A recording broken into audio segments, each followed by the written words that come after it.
Hey, I'm here with Craig Chambers right now, who's a Senior Advisor for Commercialization for the Department of Homeland Security, Science and Technology Directorate. It does a lot of important work on that front, and really, more importantly, is one of our key partners on the Emerge Accelerator project that we're doing in partnership with them. Today, we spent the past 2 days, Craig, looking at a lot of different wearable technologies, talking to first responders, talking to industry leaders. First, I want to, though, back up and say, what's the importance of this program that we're doing right now? Why is this an important initiative for the Department of Homeland Security? Well, it's really an experiment.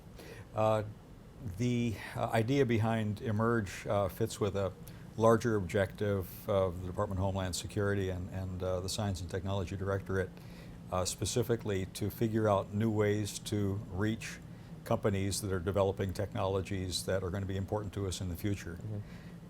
The organization has decided that we can't just use traditional means to go find those companies, and the Accelerator program is a great new way of reaching directly into the entrepreneurial community, discovering those technologies and hopefully engaging with them quickly. I think that's such an important part of what you're saying, you know, developing new technologies and having a method to engage with those. Why is that such an important discussion and initiative for the department right now, is working with that early stage innovation? Historically, the way the government buys technology takes a really long time.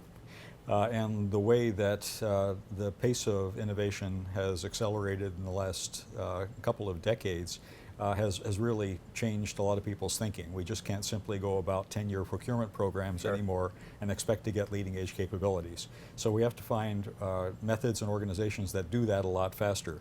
And working with organizations like TechNexus that are directly engaged with the technology community is a way of doing that. And so let's talk a little bit specifically about this program and the implications for first responders, right? I mean, so often when people think about the innovation ecosystem, they're not necessarily thinking about these tougher problems, right? Entrepreneurs solve the problems they see.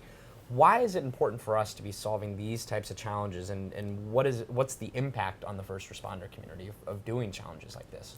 Well, you know, clearly our interest is finding capabilities and technologies and new product and service offerings that the first responder community is going to be able to take advantage of.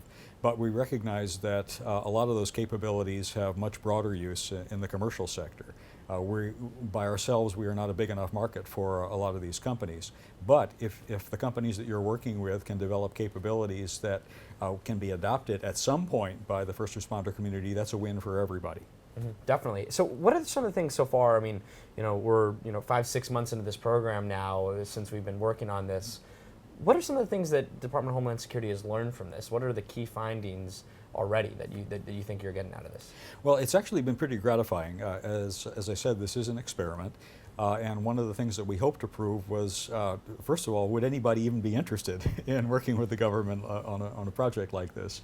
And we were pleased that there was quite a bit of interest, and obviously TechNexus was one of the partners that ended up joining us in this effort. So that was wonderful just out of the chute. We didn't even know if anybody would care. And then beyond that, could we use the existing mechanisms of companies that operate incubators and accelerators to attract the kinds of companies that would have capabilities that would be useful to us? That was the second most important part. And the quality of the companies that have shown up and participated in the programs meet all of our expectations. So those two were very important aspects of this. No, that's great, and we feel the same way about some of the companies and the cross collaboration we've seen so far within the cohort even. You talked about the expectations and the momentum. What's next for this, right? We've got the demo day coming up September 23rd. What are the key things to make sure we keep this important conversation going about sourcing early stage innovation and ensuring that DHS is, really on top of that and on the forefront of it? The good part about this is that we've engaged not just the direct organizations that are dealing with developing the technology right now, but we have tried to hook up everybody with different pieces of the government and the first responder community that have interest in follow-on. And the other part of this is that through TechNexus and the other organizations that are partnering with us, the investment community is engaged. So we want to follow these companies not just through demo day, but well beyond, to see where investment is coming from, how their products are developing, and where downstream we can take advantage of them. We can obviously help with things like test and evaluation, and we had FEMA here today. We had the TEACS organization, which does testing of first responder products and training of first responders from around the world. And it's hopefully those kinds of relationships that will continue long into the future that will allow us to take advantage of what you're doing here now. I think you hit on one really important thing again, is that test and evaluation component. How we're able to make sure that these businesses we're developing have an application. What does that look like, and can you speak a little bit to the importance of that? I mean, especially in your role on the commercialization side, why is that such a crucial part of this experiment?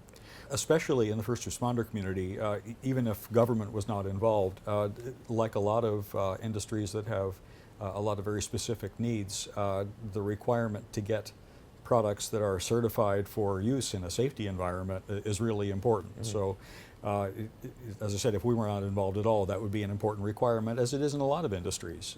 You can't just go out and throw a product out there as to meet certain requirements, whether it's IEEE or underwriters' laboratories or whatever environment you work in. You have to make sure that your product meets those requirements. So in this case, it's a little bit different, but same idea. The ability to either run test programs directly sponsored by the department or by other organizations that happen to do these things, I think, is an important part of what will enable the companies that are participating to sell to the first responder market, should they choose to do so as part of their business plan. Last question. Your thoughts on the last 2 days and what we've seen here. What are kind of your closing thoughts? We were just very pleased at the quality of the companies, at the level of participation from outside organizations, and the interest of organizations like Exelon and Motorola to get involved with something like this, because as a relatively small agency, we are not going to be able to foot the bill for this by ourselves. It's very important that the private sector engage, and the ability of those large companies to see value in this is important to us. Well, thanks so much, Craig. I really appreciate it again. Great. Craig Thank Chambers, Senior Advisor, Commercialization, Department of Homeland Security. Thanks. Thanks, Brandon.